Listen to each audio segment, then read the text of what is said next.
The D&T Hydra 635 thermal monocular clip-on standalone unit. This is a 640 resolution thermal. It has a price point of around $2,000 when it's on sale. Is it worth it? Well, if you've watched my videos before, you know I use an AGM thermal, and that would be this guy. This is an AGM TS50 640. I recently purchased this about right at launch, so I want to say like 6 or 7 months ago. At launch, this cost $4,500. $4,500. This is also a 640 resolution unit. We're just doing initial impressions because I've played with it outside. I've looked at some ducks around the community. But the first thing that is completely obvious is there is a massive size difference. The AGM, right, overall length width appears to be about the same because of the battery.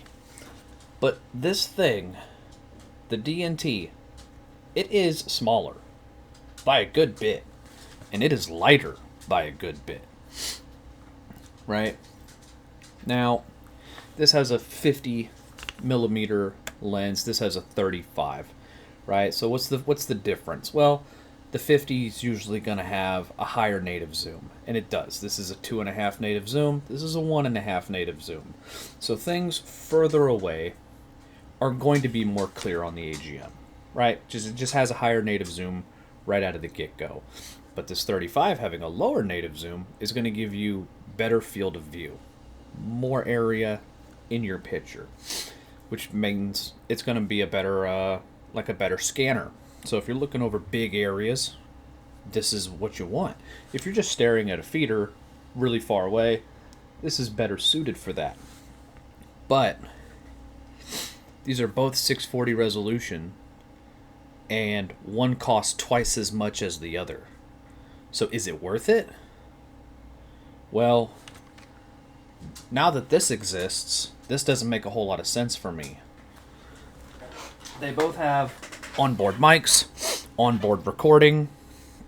I can't speak to the clarity of the microphone on this yet, but I'm assuming it can't be worse than the AGMs.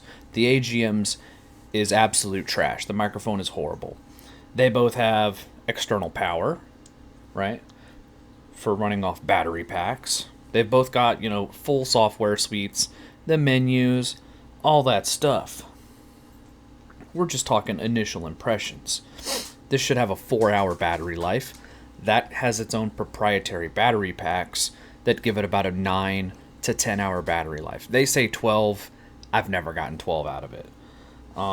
But the fact that, you can just swap the battery real quick, and it's an 18650 flat top, super common, not an expensive battery, while their proprietary batteries are like close to $100 or more, especially if they're not on sale.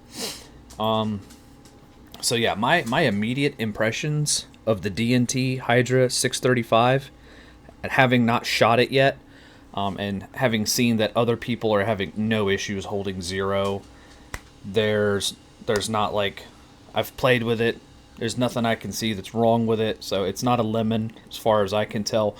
We're gonna go shoot it this weekend. We'll have footage then of that.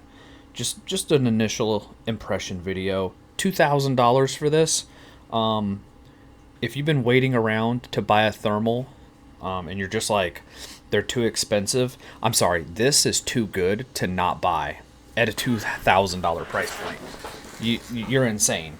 All right, and this coming from a guy who started on a 384, like a TS25 384 resolution, and I was still out knocking down hogs and pigs at 100, 150 yards.